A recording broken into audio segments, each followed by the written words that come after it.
మంచిది. ఇంత వాతావరణంలో ఇలాగ మొత్తం భవనాల మీద భవనాలు కట్టేస్తారని ఊహించి వాళ్ళు వాస్తుశాస్త్రం రాయలేదు అక్కడ.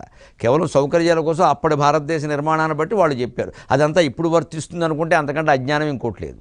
ఇప్పుడు ఏది వర్తిస్తుందో ఏది వర్తిందో తెలుసుకోవాలి.